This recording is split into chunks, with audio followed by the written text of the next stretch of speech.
Hello friends, welcome back to my channel. আমরা এখন আছি ইটাচুনা রাজবাড়িতে। আগের ভিডিওতে রাজবাড়ি কিভাবে যাবেন, রাজবাড়ির রুমগুলো, রাজকীয় মধ্যাহ্নভোজ ছাড়াও দেখিয়েছি আরও অনেক কিছু। যারা এখনও দেখেননি তারা ডেসক্রিপশন বক্সে লিঙ্কে ক্লিক করে দেখে নিতে পারেন। এই ভিডিওতে থাকছে রাজবাড়ির দর্শনীয় স্থান, ডিনার, পরের দিনের ব্রেকফাস্ট ছাড়াও আরও অনেক কিছু। ঘোড়াটা যে নামবে, ঘোড়া চেপে নামবে। এটা আমি নাচঘর বলে আপনাদের ঢোকালাম, কিন্তু দেখে মনে হচ্ছে না নাচঘর।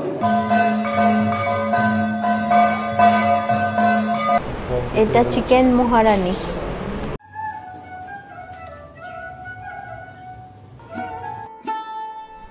তাই এই মন্দিরটা পরিত্যক্ত অবস্থায় রয়েছে। এখানে একদম ইউনিক এক শিব মূর্তি আছে। এখানে পুজোর বুকিং শুরু হয়ে গেছে। পুজোর সময় এলে আপনারা বুক করে রাখতে পারেন। বিকেলবেলা এই রাজবাড়িতে একটা পুরো রাজবাড়ি ট্যুর করায়। আমরা এখন তার জন্য একদম রেডি হয়ে গেছি। আমাদের একজন গাইড থাকবে, গাইড আমাদের সব কিছু বলে দেবে রাজবাড়ি সম্বন্ধে। রাজবাড়ি ট্যুর শুরু হয়ে গেছে, স্কিপ না করে দেখতে থাকুন। বাড়িটা তৈরি করছি 1766 পরের দিন সাফল্যরাম কুণ্ডল, তাই না? রাজবাড়ি বানিয়েছে সিনেমার না। এখানে 2012-তে একটা মুভি হয়ে গেছে, হিন্দি মুভি লুটেরা। লুটেরার পর থেকে উপাধি পেয়ে গেল ইটাচুনা রাজবাড়ি। এক করার পরে এই বাড়িটার নজর দিল 2012। তখন সিনেমা চলছিল লুটেরা, ওই সিনেমা বন্ধ করেছে, এই রিসোর্ট চালু করলো, বাড়িটাকে রিপেয়ার করেছে। আপনি আমেরিকার আর্ট কলেজের প্রফেসর ছিলেন, তোরা চোখের আর্টিস্টিক ব্যাপার, সেই জন্য সব এই বাড়িটা ওরাই সাজিয়েছে। এত সুন্দর ছিল ওনারা ব্যাক করে সাজিয়ে রিসোর্ট চালু করেছে। যে রুম যে ব্যবহার করেছে তার নাম আছে। এবার 1 নম্বর থেকে 7 জেনারেশন অবধি নাম আছে। ওদের ঠাকুমা, ওদের পিসি তো, অর্থাৎ ওরা তো থাকবে না, এখন নেই, কিন্তু নামটা রয়ে গেছে। ওদের জিনিসপত্র আপনারা ব্যবহার করছেন, সেই খাট, সেই আলমারি, সেই ড্রেসিং টেবিল, সেই আয়না, সে 1 নম্বর থেকে এখনো চলছে। এসব খালি মাঝে মাঝে পালিশ করে বা ওয়াশ করে। এখানটায় ধান স্টোর থাকতো, এইখানে ধান ভাঙা হতো। এখন আমাদের অরিজিনাল ঢেকি নেই, এই ঢেকি র্যাম্পে দাঁড়িয়ে আছে মডেল হিসেবে, অরিজিনাল নেই। উনি কিন্তু দারুণ বোঝাচ্ছেন আগে, কিন্তু এটা ভালো ঢেকি ছিল। আমাদের সঙ্গে অনেকেই আছেন, ওনারাও ঘুরছেন, গাইড বুঝিয়ে দিচ্ছেন। বই সব ওই ঘরে হয় শুটিং, ঠাকুমার ঘরে। ঠাকুমার ঘরটা একটু বেশ আলাদা ইয়ে আছে, চাম আছে, সেই জন্য শুটিং পার্টিরা এসে হঠাৎই ওই ঘরেই শুটিং করে। এই না, আমি ওটা বলতে পারবো না, নষ্ট হয়ে গেছে। তখন বাবু 4টে রুম করে দিল, মাড হাউস বা কটেজ। এখানে লোক থাকে, হ্যাঁ আছে লোক, আজকেও আছে, কালকেও ছিল। এটা আপনার কানেকশন ছিল ত্রিবেণী অব্দি। ত্রিবেণী যেতে পারলে তবে তো, হ্যাঁ এখন এসব করে দিয়েছি। হ্যাঁ, এটা 16 পিং আছে। ঘোড়াটা যে নামবে, ঘোড়া চেপে নামবে, 16 পিং। হ্যাঁ, ঘোড়া নামে যাবে কি? হ্যাঁ, এই ত্রিবেণী তো এখানে নয়। হ্যাঁ, জাস্ট আ মোমেন্ট, এই অব্দি। এই দেখো, এই যে নালি। কেন আমি ঠাকুর বাড়ি থেকে মন্দিরটা কত উঁচুতে, কারণ তখনই করেছিল, তো উঁচুতে না করে ঢুকবে কি করে? এখানে এত সুন্দর সিস্টেম। খানিকক্ষণ রাজবাড়ি ট্যুর করার পরে সবাই যখন একটু টায়ার্ড ফিল করে, তখন কাঁসার এরকম ঢাকা দেওয়া গ্লাসে সবার জন্য জল রাখা থাকে। সবাই 1 গ্লাস করে জল খেয়ে চললাম আবার রাজবাড়ি ট্যুর করতে। এবার আমাদের গন্তব্য হচ্ছে ছাদ। সেই যে সকালে একটা সিঁড়ি দেখিয়েছিলাম, স্বপ্নের সিঁড়ি, সেই সিঁড়ি দিয়েই আমরা চললাম রাজবাড়ির ছাদে। এই সিঁড়িটা এতই লম্বা যে উঠতে উঠতেই সবাই হাঁপিয়ে যায়। এটা ছাদ,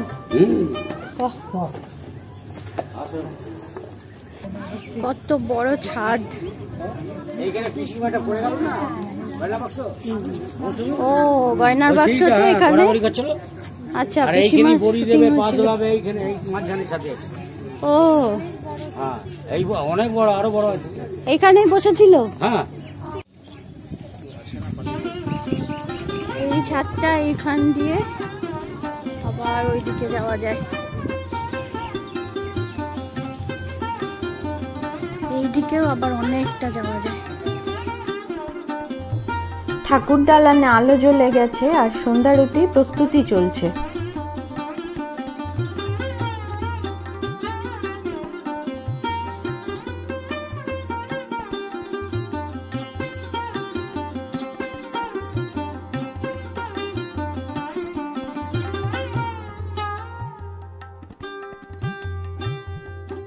এটা নাচ ঘরের ছাদ। চারিদিকে ভেন্টিলেটর আছে।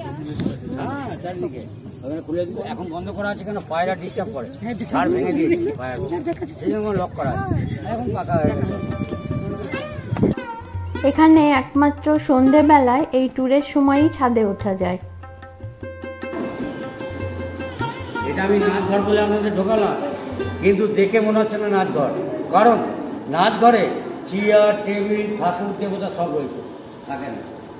তাহলে এটা কি, এটা এখন বৈঠকখানা করা হয়েছে তৈরি 2012 থেকে। বাবুরা ব্যবহার করে বছরে 2 বার, দোলের সময়, জন্মাষ্টমীর সময়। বাদবাকিটাই আমি খুলে দেখাই আপনাকে, এটা সবসময় লক করা থাকে, কেন সব অ্যান্টিক জিনিস আছে এখানে। এখানে সব অন্দরমহলে ছিল, সব বর্গীদের, বর্গীর টাইমের ছবি সব। আচ্ছা, এবার আসি আমি নাচ ঘরের টাইপে। যখন নাচ ঘর চলতো তখন ঘরটা কিরম ছিল, তখন পুরো খালি ঘর। কমেন্ট করুন, কমেন্ট করুন। বাতিটা রাতটা কেটে দিন করেছে, তারই নিচে বাজে নাচে ঠুমরি গানের টুকরো ছুড়ে। এটা করেই আমি শেষ করবো, সবাই একটা কাছে আশা করবো। হ্যাঁ, যাবো, আগে ডায়লগ ইন করি। যাও, ঢাল দিয়ে তরা নিয়ে বেরিয়ে পড়া গামকে গাম অত্যাচার করবে। অত্যাচার করাই হচ্ছে আমাদের ধর্ম, দোস্ত আমরা। রামদাস কুন্দর আমার নাম। আমি 2000 কিলোমিটার দূর থেকে এসেছি কি জন্য, বাংলাকে পুরো ধ্বংস করে দেবো। খাই না নিয়ে গ্রামবাসী, খাই না চায়। বাচ্চাটা ভয় পেয়ে গেছে, কাঁদছে। হ্যাঁ, জাস্ট সাইলেন্ট প্লিজ। খাজনা নেই সর্দার, বুলবুলিকে খেয়ে নিয়েছে। কত করুণ সিনে বলছে, ডাকাতের ভয় না, বুলবুলিতে খেয়ে নিয়েছে। তোমাদের বাঙালি লোকের একটাই কথা, বুলবুলিতে খেয়ে নিয়েছে। আমি যখন রাস্তা দিয়ে ঘোড়ার চাটায় বাচ্চারা খেতে গেলে যেরকম কাঁদছে, বাচ্চারা মায়েরা কি বলে, খোকা ঘুমিয়ে পড়ল, নাহলে বর্গি হয়ে যাবে। মনে পড়ে, খোকা ঘুমলো, পরাজি হলো, বর্গি এলো দেশে, বুলবুলিতে ধান খেয়েছে, খাই না দেবো। বাংলার মাটি হয়েছে স্বর্গ, বর্গির ছেলে গেছে খব নেই। অন্য সমাজ দোষ দিয়ে বলে কিনা বর্গির কোনো দোষ নেই, তবু পেটে ঢুকিয়ে করা যাবে। দারুণ দারুণ। হিরণময় ভট্টাচার্য আমাদের খুব সুন্দরভাবে বুঝিয়ে দিলেন, পুরো রাজবাড়িটা ট্যুর করালেন। ভীষণ ভালো লাগলো, আমরা ভীষণ প্লিজড সবাই।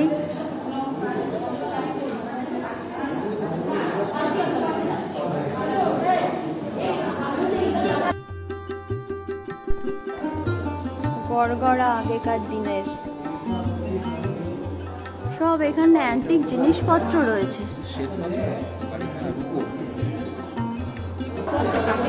এই রূপোর পালকি করে দোলের সময় আর জন্মাষ্টমীর সময় রাধা মাধব ঘুরতে বেরোন। কত বড় একটা চেস রয়েছে এখানে। চেয়ারগুলো ভীষণ সুন্দর, ছোট্ট ছোট্ট চেয়ার।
ঘন্টা পড়ছে এই জন্য। চারদিকে আলো জ্বলে গেছে, রাজবাড়িটা এত সুন্দর দেখতে লাগছে, আলোতে ঝলমল করছে, সুন্দর লাগছে দেখতে। এখানে সবাই বসে আছে, বসার জায়গা রয়েছে, ঠাকুর দালানের দুদিকেই বসার জায়গা রয়েছে। এটা হচ্ছে চা ঘর। এখানে সন্ধেবেলা একজন বাঁশি বাজান, বাঁশির সুরে তন্ময় হয়ে চা খাওয়া যায়। আজকে উনি এখনো আসেননি। এটা রিক্রিয়েশন রুম। এখানে একটা ক্যারাম বোর্ড দেওয়া রয়েছে, এইখানে দেওয়ালে কিছু ছবি রয়েছে, পুরোনো দিনের পাখা, ছোট্ট একটা ঝাড়, কিছু পুরনো বই রয়েছে।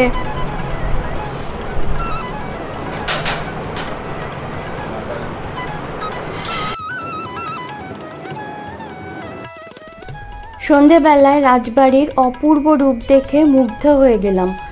আলো ঝলমলে মায়াময় এক রূপ।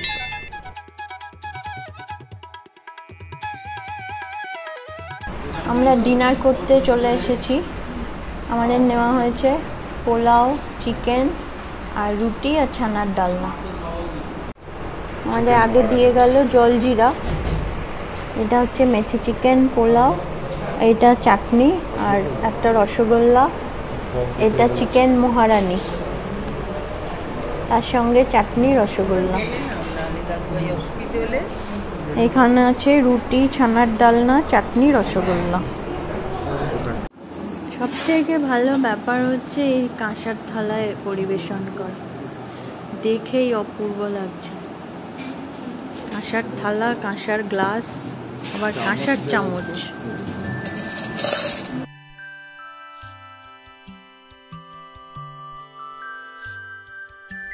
ইটাচুনা রাজবাড়ি যাওয়ার আগে আপনারা মেনু কার্ডটা একবার চোখ বুলিয়ে রাখতে পারেন, তাহলে খাবারের দাম কত মোটামুটি একটা আইডিয়া পেয়ে যাবেন।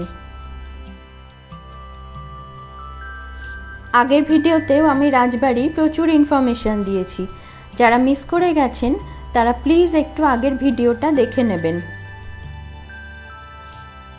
এখানে বিরাট লম্বা একটা সিঁড়ি রয়েছে, সিঁড়ি দিয়ে উঠলেই ছোট পিসির ঘরটা একদম সামনে, মানে আমরা যেটায় রয়েছি, এই যে ছোট পিসির ঘর। রাতের বেলায় কিন্তু দারুণ লাগছে। Good morning friends. সকাল 7টা বাজতে না বাজতেই দেখুন আমাদের ঘরে চলে এসেছে চায়ের সব সরঞ্জাম। কেটলের মধ্যে গরম জল আছে, এইখানে রয়েছে মিল্ক পাউডার, সুগার, টি ব্যাগস, বিস্কিট। শুধু চাটা তৈরি করে আমরা খেয়ে নেব।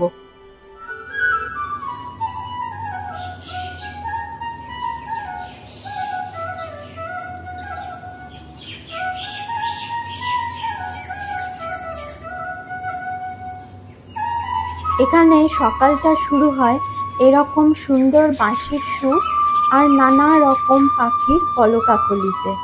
মানে এখানে থাকলে মুগ্ধ হতে সবাই বাধ্য। ঘুম থেকে উঠে এরকম অপূর্ব বাঁশির সুর কি যে ভালো লাগে কি বলবো। গতকাল আমি যে বাঁশি বাদকের কথা বলেছিলাম উনি কিন্তু রোজ দুবার করে বাঁশি বাজান, এইরকম সকালবেলায় আর সন্ধেবেলায় চায়ের আসরে।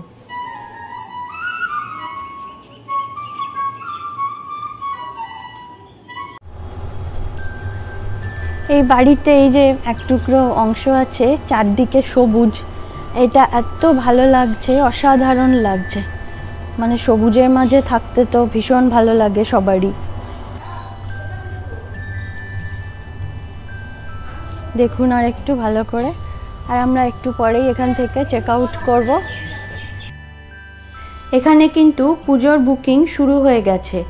আসতে হলে ইটাচুনা রাজবাড়ির নিজস্ব ওয়েবসাইট থেকে আপনারা রুমের ছবিগুলো দেখে নিতে পারেন, তার সঙ্গে প্রত্যেকটা রুম ট্যারিফ পেয়ে যাবেন। এছাড়া আমি স্ক্রিনে যে নাম্বারটা দিচ্ছি সেই নাম্বারে যোগাযোগ করে আপনারা কথা বলতে পারেন। ওখানেই আপনাদের জিপে দিয়ে অ্যাডভান্স বুকিং করতে হবে। রাজবাড়ির মেন গেট সব সময় বন্ধ থাকে, বুকিং না করে এলে কেউই ভেতরে ঢুকতে পারে না। সে ডে আউটিংয়েই হোক কিংবা নাইট স্টে, একমাত্র বুকিং করলে তবেই ভেতরে ঢোকার পারমিশন পাওয়া যায়।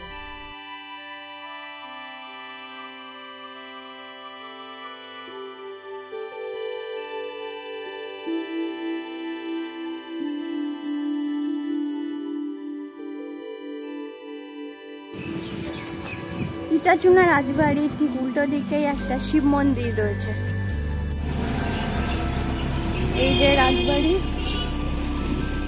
এখানে অ্যারো করা রয়েছে, আর ঠিক উল্টো দিকেই শিব মন্দিরটা। এখানে নন্দীদেবের মূর্তি। যখন এই বাড়ির মালিকরা প্রথম আসেন তখন আসলে তো ওনারা বর্গী ছিলেন, ওনারা কিন্তু শৈব ছিলেন প্রথমে। তারপরে ওনাদের শর্ত ছিল যে ওনাদের বৈষ্ণব হতে হবে, তবেই ওনারা এখানে থাকতে পারবেন। সেই জন্য এই শিব মন্দিরটা এইখানে পরিত্যক্ত অবস্থায় রয়েছে, ওনারা আর পুজো করতে পারেন না। শিবলিঙ্গটা তো খুবই সুন্দর, শিব ঠাকুর পূজিত হন কিন্তু অন্যরা পুজো করেন। সেই জন্য দেখুন এই শিব মন্দিরটা এইরকম অবস্থায় রয়েছে এখন। শিবরাত্রির দিন পুজো করা হয়, জল ঢালা হয় এখানে বাবার মাথায়। শিব মূর্তিটাও দেখুন, এত সুন্দর ইউনিক শিব মূর্তি।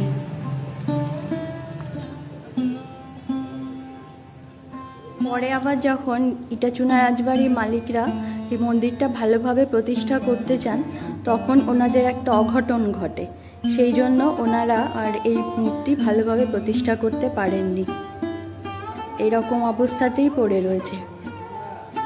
এখানেও শিবলিঙ্গ রয়েছে, দুদিকে দুটো শিবলিঙ্গ, আর মাঝখানে মা দুর্গার একটা ছবি রয়েছে। এটাও নিশ্চয়ই অনেক দিন আগেকার।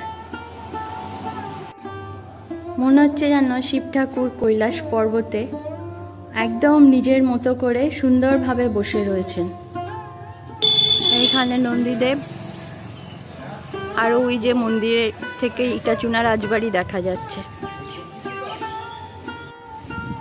রাজবাড়ির উল্টো দিকেই রয়েছে দুর্গা মণ্ডপ।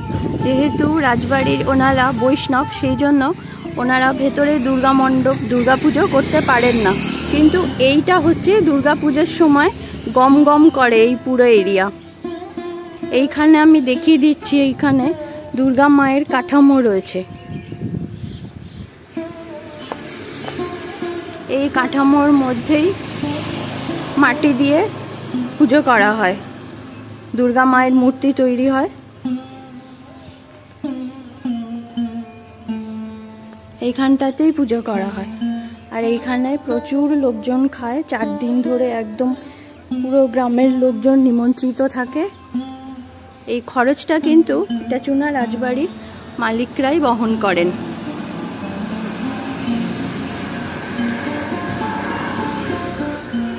দেখুন কত বড় এরিয়া এইখানটা।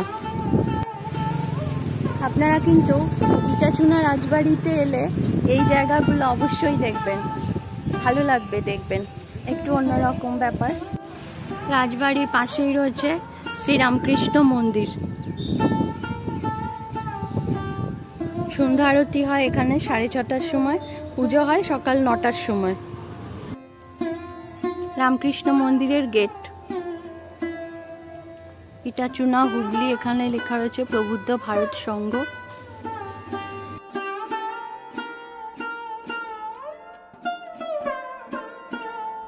এখানে শ্রীরামকৃষ্ণ, মা শারদা আর স্বামী বিবেকানন্দের ছবি রয়েছে। সকালবেলার পুজোর আয়োজন চলছে।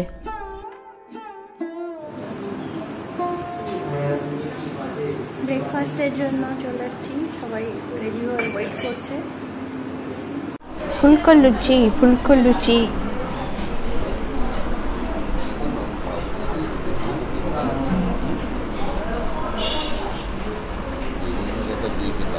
আবার সেই সুন্দরভাবে কাঁসার থালায় পরিবেশন। লুচি, বেগুন ভাজা, ছোলার ডাল, রসগোল্লা, কাটফ্রুটস। এখানে লুচি কিন্তু যে যত পারবে খেতে পারবে, 4টেতেই সীমাবদ্ধ নয়। খাওয়া খাওয়া। খাওয়া শুরু করো। এখানে লাঞ্চ থালি আর পরের দিনের মর্নিং টি আর ব্রেকফাস্ট মিলিয়ে 600 টাকার প্যাকেজ। মাছ মাংসের প্রাইস কিন্তু আলাদা। আসবার সময় স্মৃতি হিসাবে ইটাচুনা রাজবাড়ির ছবি দেওয়া এই কাপটা নিলাম। অপূর্ব দেখতে লাগছে কাপটা, 325 টাকা দাম।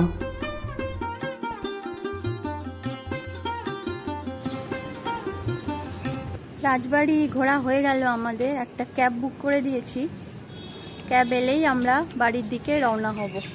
তো একটা কথা বলে দিই, এখানে পুজোর বুকিং শুরু হয়ে গেছে। পুজোর সময় এলে আপনারা বুক করে রাখতে পারেন। মোটামুটি 3-4 মাস আগে থেকেই এখানে বুকিং শুরু হয়। আর পুজোর সময় তো খুব রাশ থাকে, তাই আপনারা আগে থেকেই বুক করে রাখবেন। একদম কনফার্ম রুম পেয়ে যাবেন, না হলে খুব অসুবিধায় পড়বেন। এখানে অফ সিজনে ডে আউটিংয়ের ফেসিলিটি আছে, কিন্তু যখন রুম সব বুক করা থাকে তখন ডে আউটিংয়ের ফেসিলিটি পাওয়া যায় না। এখন যেরকম অফ সিজন চলছে, এখন কিন্তু আপনারা ডে আউটিংয়ে আসতেও পারেন। গাড়ি চলে এসছে, আমরা এবার গাড়িতে উঠছি। বন্ধ হয়েছে। রাজবাড়িকে এবার বাই বাই করে দিচ্ছি আমরা। বাই বাই রাজবাড়ি। ইটাচুনা রাজবাড়িতে রুম ট্যারিফ শুরু 2500 টাকা থেকে। আপনারা যদি একটা ডাবল বেডরুম 3000 টাকা দিয়ে নেন, তাহলে মোটামুটি 1500 টাকা একজনের খরচ পড়বে। আর খাবার খরচ মোটামুটি 1000 টাকাই হয়। তাহলে আপনাদের পার হেড পার ডে 2500 টাকার মতো খরচ হতে পারে। ট্রেনে আসতে হলে হাওড়া বর্ধমান লোকালে করে খন্নান স্টেশনে নেমে তারপর মাত্র 10 মিনিটে টোটোয় করে ইটাচুনা রাজবাড়ি পৌঁছে যাওয়া যায়। ভিডিওটা কেমন লাগলো আমাকে অবশ্যই জানাবেন। আমার চ্যানেলে কিন্তু আমি এরকমই ইনফরমেটিভ ভিডিও দিতে থাকি। আমার চ্যানেলে নতুন হলে প্লিজ আমার চ্যানেলটা সাবস্ক্রাইব করে পাশে থাকবেন। ভিডিওটাও সবার সঙ্গে শেয়ার করবেন, যাতে সবাই এই জায়গাটার কথা জানতেও পারে।